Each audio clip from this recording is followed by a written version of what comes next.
Class 12-এর first chapter এবং এটি একটি ফিজিক্যাল কেমিস্ট্রির বা ভৌত রসায়নের পাঠ্য। এই ভিডিওতে সকলকে স্বাগত জানিয়ে ক্লাস 12-এর ফার্স্ট চ্যাপ্টার পদার্থের কঠিন অবস্থা বা সলিড স্টেট শুরু করছি। পদার্থের কঠিন অবস্থা এই যে এই চ্যাপ্টারটি, আমরা জানি সাধারণত পদার্থের তিনটা ভৌত অবস্থা দেখতে পাওয়া যায়, একটা কঠিন, একটা তরল এবং একটা গ্যাসীয়।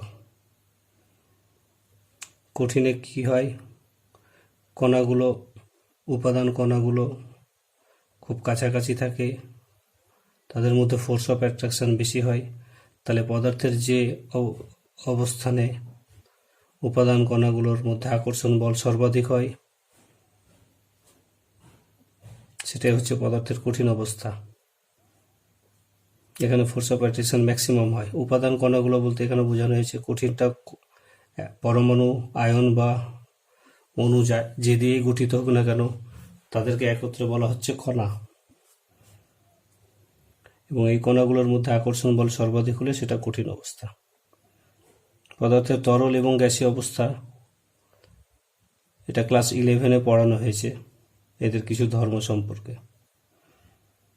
তো সলিড স্টেট আমরা দেখতে পেলাম যে কনস্টিটিউয়েন্ট অ্যাটমগুলো বা পার্টিকেলগুলোর মধ্যে ফোর্স অফ অ্যাট্রাকশন কি হয়, ম্যাক্সিমাম হয়। সাধারণ ধর্ম, এই ভিডিওটি দেখার সঙ্গে সঙ্গে বলা হচ্ছে যে খাতা, পেন এবং বই নিয়ে যতটা সম্ভব নোট তৈরি করে রাখা।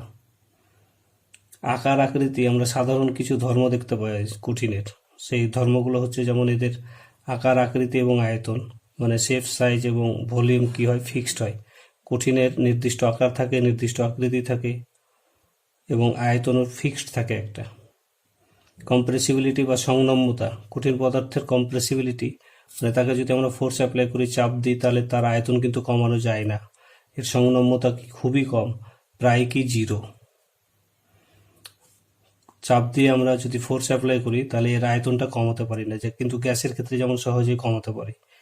বয়লের সূত্রে আমরা দেখেছি চাপ বাড়ালে আয়তন কমে। ব্যাপন ধর্ম, মানে ডিফিউশন প্রপার্টি কঠিনের খুবই কম।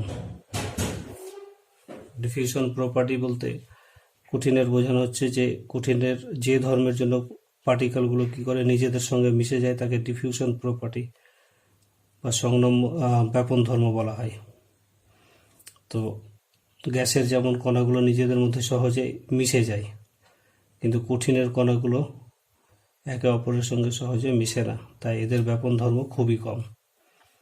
মেল্টিং পয়েন্ট আর বয়লিং পয়েন্ট, গলনাঙ্ক, স্ফুটনাঙ্ক। গলনাঙ্ক হচ্ছে যে তাপমাত্রায় কঠিন তরলে পরিণত হয়, আর স্ফুটনাঙ্ক হচ্ছে যে তাপমাত্রায় তরল গ্যাসে পরিণত হয়। তো কঠিন পদার্থের মেল্টিং পয়েন্ট কি হয়, খুব বেশি হয়। বয়লিং পয়েন্টও খুব বেশি হয়, কারণ এদের মধ্যে ফোর্স অফ অ্যাট্রাকশন বেশি, আর এদের একটা নির্দিষ্ট শার্প মেল্টিং বা বয়লিং পয়েন্ট থাকে। একটা নির্দিষ্ট তাপমাত্রায় তারা কিন্তু বাষ্পীভূত হয় বা গলিত অবস্থায় আসে। তাপ এবং তড়িতের পরিবাহিতা, এটাও একটা গুরুত্বপূর্ণ ধর্ম, যে এরা হিট, কঠিনগুলো কি হয় সাধারণত এরা হিট কন্ডাক্ট করতে পারে, তাপ পরিবহন করতে পারে, এবং তড়িৎ, ইলেকট্রিসিটিকেও কন্ডাক্ট করতে পারে বা পরিবহন করতে পারে। কেলাসাকার কঠিনের আর একটা ধর্ম দেখা যায়, সেটা হচ্ছে এরা অসমসারক, অ্যানাইসোট্রপিক। অ্যানাইসোট্রপিকের মানে হচ্ছে different physical property in different direction, অর্থাৎ বিভিন্ন দিকে কেলাসাকার কঠিনের ভৌত ধর্মগুলো কি হয়, বিভিন্ন ভৌত ধর্মের মান কি হয়, বিভিন্ন রকম হয়।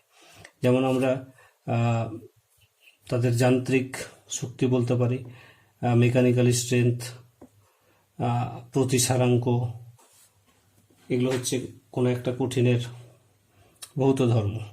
তো ইলেকট্রিক্যাল কন্ডাক্টিভিটি, তো একটা আলোকে যদি আমরা রেখে এভাবে এই দিক দিয়ে এ বি বরাবর আপতিত করি, তাহলে এই যে বিভিন্ন আমাদের পার্টিকেল, এই 6টা পার্টিকেল দ্বারা আলোটা বাধা পাবে। কিন্তু সিডি বরাবর যদি আলোটা ফেলা হয়, তাহলে কোনো পার্টিকেলেই কিন্তু আলোটা বাধা পাচ্ছে না, তাহলে এদিকে আলোটা বেশি বাঁক নেবে এই বরাবর, তাহলে প্রতিসরাঙ্ক কি হবে বেশি, মিউ এর ভ্যালু কি হবে বেশি। কিন্তু এই দিক বরাবর কি হচ্ছে, আলো সেরকম বাধাই পাচ্ছে না, তাই মিউ এর ভ্যালু কি হবে কম। তাহলে বিভিন্ন দিকে কি হলো, এই যে আলোর কে বাঁকানোর ক্ষমতা কঠিনটার বিভিন্ন রকম হলো, তার মানে কি ভৌত ধর্ম বিভিন্ন রকম হয় বিভিন্ন দিকে। তো এটাকে বলা হয় অ্যানাইসোট্রপিক। আর অনিয়তাকার কঠিনের ক্ষেত্রে আমরা দেখব যে এটা কি হয়, যে বিভিন্ন দিকে এদের ভৌত ধর্মগুলো প্রায় কি থাকে, একই রকম থাকে। কিন্তু কেলাসাকার বা কঠিনের ক্ষেত্রে কি হয়, বিভিন্ন দিকে বিভিন্ন রকম হয়।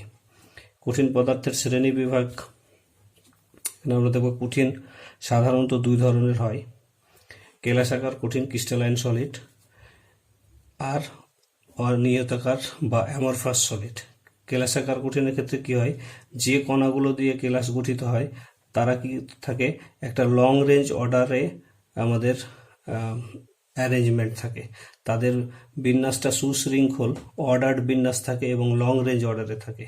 তারা নির্দিষ্ট নিয়মে অনেক দূর পর্যন্ত বিস্তৃত থাকে, একই নিয়মে তারা সাজানো থাকে পরপর।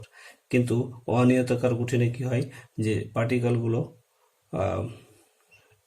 এলোমেলোভাবে থাকে, মিলেমিশে থাকে, এলোপাথারিভাবে থাকে। এটা কিন্তু শর্ট রেঞ্জ অর্ডার, অনেক দূর পর্যন্ত সুশৃঙ্খলভাবে বিন্যস্ত থাকে না। এখানে যেমন অনেক দূর পর্যন্ত পার্টিকেলগুলো বিন্যস্তভাবে আছে, কিন্তু এখানে কি এলোপাথারি আছে। তো এটা হলো অ্যামরফাস সলিড, এটা হলো কি ক্রিস্টালাইন সলিড। আমরা ক্রিস্টালাইন সলিডকে প্রকৃত ট্রু সলিড বলে থাকি, প্রকৃত ট্রু সলিড। আর অনিয়তাকারকে আমরা বলে থাকি অতি শীতলীকৃত তরল, সান্দ্র তরল বা সুপার কুল লিকুইড বা সিউডো সলিড। যেমন কাঁচের খুব কম তাপমাত্রায় কাঁচকে হঠাৎ করে ঠান্ডা করলে কাঁচের অণুগুলো সেভাবে লং রেঞ্জ অর্ডার পর্যন্ত সাজাতে পারে না এবং এদের ফ্লো হওয়ার প্রপার্টি থাকে, তাই এদেরকে আমরা সুপার কুল লিকুইডও বলে থাকি। অনিয়তাকারের পদার্থ এটা। এবং মেল্টিং পয়েন্ট কি হয়, শার্প হয়, একটা নির্দিষ্ট তাপমাত্রাতে এরা কিন্তু গলে, কঠিন থেকে তরল হয়। কিন্তু এদের মেল্টিং পয়েন্ট কি হয়, অনিয়তাকারের একটা নির্দিষ্ট রেঞ্জ পর্যন্ত। যেমন এখানে 120 ডিগ্রিতে একটা তরল পদার্থ কঠিন গলে, মানে 120তেই গলবে, 121এও না, 119এও না। কিন্তু এখানে কি হয়, যে হয়তো 100তে একটা পদার্থ নরম হতে শুরু করলো, 110-এ গলতে শুরু করলো, 120-তে সম্পূর্ণ গলে শেষ হলো। তাই এদের একটা রেঞ্জ থাকে মেল্টিং পয়েন্টের। তো এ হচ্ছে নিয়তকার অনিয়তকারের আমাদের পার্থক্য। এবার নেক্সট পার্ট, এই ধর্মটা আমরা একটু আগে আলোচনা করে আসলাম, যে কেলাসাকার কঠিনগুলো কি হয়, অ্যানাইসোট্রপিক। অ্যানাইসোট্রপিক মানে হচ্ছে বিভিন্ন দিকে আলাদা আলাদা ভৌত ধর্ম, ভৌত ধর্মগুলোর মান বিভিন্ন দিকে বিভিন্ন। যেমন প্রতিসারাঙ্ক এখানে দেখানো হয়েছে, এ বি বরাবর আলোর প্রতিসারাঙ্ক বেশি এবং সিডি বরাবর আলোর প্রতিসারাঙ্ক কি হবে কম, কারণ এখানে বাধা কম পাচ্ছে লাইট, এখানে লাইটের কি বাধা বেশি পাবে এই দিক বরাবর গেলে। কিন্তু অ্যানাইসোট্রপিকের ক্ষেত্রে কি, আইসোট্রপিকের ক্ষেত্রে কি হবে, মানে অ্যামরফাসের ক্ষেত্রে সব দিকে পদার্থ প্রায় সমানভাবে বাধা পাবে, তার মানে প্রতিসারাঙ্ক প্রায় সব দিকে কি হবে, সমান হবে। কিন্তু এই কেলাসাকারের ক্ষেত্রে কি হবে, বিভিন্ন পদার্থের প্রতিসারাঙ্ক বিভিন্ন দিকে পদার্থের কি হবে, আলাদা হবে। ছবিতে দেখানো হয়েছে। উদাহরণে আমরা যদি যাই, কেলাসাকার কঠিনের উদাহরণ, যে NaCl, কোয়ার্টজ, KCl, এগুলো কেলাসাকার কঠিনের উদাহরণ আমরা বলতে পারি। আর রাবার, কাঁচ, এদেরকে আমরা বলি অনিয়তাকার বা অ্যামরফাস যে সলিড তাদের উদাহরণ। তো আমাদের সিলেবাসে অ্যামরফাস সলিড কিন্তু নেই, অনিয়তাকার, শুধু নিয়তাকার কঠিন পদার্থেই আর সম্পর্কে আলোচনা আছে। তো এখন আমরা যদি কঠিনের ভাগ দেখলাম দু রকম, কেলাসাকার আর অনিয়তাকার, বা নিয়তাকার আর অনিয়তাকার। কিন্তু এবার আমরা শুধু দেখব যে কেলাসাকার কঠিন যে সিলেবাসে আছে তার শ্রেণী বিভাগগুলো কি। তো কেলাসাকার কঠিনে আমরা দেখব, এখানে কেলাসাকার কঠিনের বিভিন্ন রকম ভাগ রয়েছে। তার মধ্যে একটা হচ্ছে আয়নীয় কেলাসাকার কঠিন, ধাতব কেলাসাকার কঠিন, সমযোজী কেলাসাকার কঠিন এবং আণবিক বা মলিকিউলার কেলাসাকার কঠিন। তো আয়নীয় কোণগুলো কি করে আমরা বুঝবো, যে যখন কোনো একটা কেলাসাকার কঠিন আয়ন দিয়ে তৈরি হবে। মানে তার মধ্যে কি থাকবে, ক্যাটায়ন আর অ্যানায়ন থাকবে। ক্যাটায়ন আর অ্যানায়ন দিয়ে যদি কোনো কেলাসাকার কঠিন আমাদের তৈরি হয় তাহলে সেটা হবে কিন্তু আয়নীয় কেলাসাকার কঠিন। উদাহরণ যেমন দেখলে বোঝা যাবে কেসিএল। কেসিএল যে কঠিন কেলাসটা তৈরি হচ্ছে কে প্লাস এবং সিএল মাইনাস দিয়ে। ধাতব কঠিনের ক্ষেত্রে আমরা দেখব যে এরা কি হবে, এদের মেটালিক অ্যাটম দিয়ে এটা তৈরি হবে, ধাতব পরমাণু দিয়ে। আর কোভ্যালেন্ট বা সমযোজী কঠিনগুলো কি হবে, অধাতব পরমাণু। এরা হবে কি ধাতব পরমাণু দিয়ে তৈরি, এরা হবে কি অধাতব পরমাণু। যেমন কার্বনের সঙ্গে কার্বন, কার্বনের সঙ্গে হাইড্রোজেন এই যুক্ত হয়ে, কার্বনের সঙ্গে অক্সিজেন যুক্ত হয়ে এরা যেমন হবে আয়রনের সঙ্গে আয়রন, কপারের সঙ্গে কপার, তাদের মধ্যে যুক্ত হয়ে। আর আণবিক কঠিনে দেখব যে বিভিন্ন অণু কঠিন গঠন করবে। অণু, পরমাণু হতে পারে তবে অণু। তো পরমাণু হয় সাধারণত অণু পরমাণু সমর্থক, যেমন নিষ্ক্রিয় গ্যাসগুলোর ক্ষেত্রে। তো এখানে অণুগুলো কি করবে, কঠিন গঠন করবে। তাহলে অণু কনস্টিটিউয়েন্ট পার্টিকেল, এখানে হচ্ছে নন মেটালিক অ্যাটম, এখানে হচ্ছে মেটালিক অ্যাটম, আর এখানে হচ্ছে কি আয়ন। এদের মধ্যে ফোর্স অফ অ্যাট্রাকশন, স্থিতারিতিক আকর্ষণ বল, ইলেকট্রোস্ট্যাটিক ফোর্স অফ অ্যাট্রাকশন কাজ করে ক্যাটায়ন এবং অ্যানায়নের মধ্যে, স্থিতারিতিক আকর্ষণ বল। কিন্তু এখানে কি কাজ করে, ধাতব বন্ধন, মেটালিক বন্ড কাজ করে। মেটালিক বন্ডের মাধ্যমে এই কঠিনগুলো তৈরি হয়। মেটালিক বন্ডে কি হয়, যেমন আয়রন, এরা কি করে, দুটো করে ইলেকট্রন রিলিজ করে, এবং এই ইলেকট্রনগুলোর সঙ্গে কি হয়, এই ক্যাটায়নগুলোর কি হয়, 2+ ক্যাটায়ন 2+ ক্যাটায়ন, এদের মধ্যে ফোর্স অফ অ্যাট্রাকশন কাজ করে। তাহলে মুক্ত ইলেকট্রন এবং কি ক্যাটায়ন, এদের মধ্যে যে ফোর্স অফ ইলেকট্রন কাজ করে সেই ফোর্সটাকে আমরা বলি মেটালিক বন্ড। আর এখানে কি হয়, সমযোজী বন্ধন, কোভ্যালেন্ট বন্ড তৈরি হয় দুটো নন মেটালের মধ্যে, এবং সেইভাবে আমাদের এই কঠিনগুলো তৈরি হয়। আর এখানে অণুগুলোর মধ্যে কি কাজ করে, ভ্যান ডার ওয়াল ফোর্স। ক্লাস 11-এ বলা হয়েছে বা জানা আছে যে ভ্যান ডার ওয়াল ফোর্স কি। আয়নীয় কেলাসাকার কঠিনের কি হয়, মেল্টিং পয়েন্ট আর বয়লিং পয়েন্টগুলোর ভ্যালু কি হয়, বেশি হয়। মেটালিকের ক্ষেত্রেও কিন্তু আমরা দেখি যে বেশি হয়, সবই তো কঠিন, বেশি হবে। কিন্তু কোভ্যালেন্ট যেগুলো কঠিন হয়, সমযোজী কোভ্যালেন্ট সলিড যেগুলো, তাদের খুবই বেশি হয়, যেমন ডায়মন্ড, পরে আমরা উদাহরণে দেখব। আর আণবিক, এদের মধ্যে দুর্বল ভ্যান ডার ওয়াল ফোর্সটা কি হয়, দুর্বল, তাই এদের কিন্তু মেল্টিং পয়েন্ট বা বয়লিং পয়েন্ট কি হয়, কম হয়। পরিবাহিতা দেখব আমরা, আয়নে বিশ্লেষিত হয় যখন গলিত অবস্থায় বা তরলে দ্রবীভূত অবস্থায়, তখন এই আয়নীয় কঠিনগুলোর কি হয়, আয়নীয় পরিবাহিতা পাওয়া যায়। এরা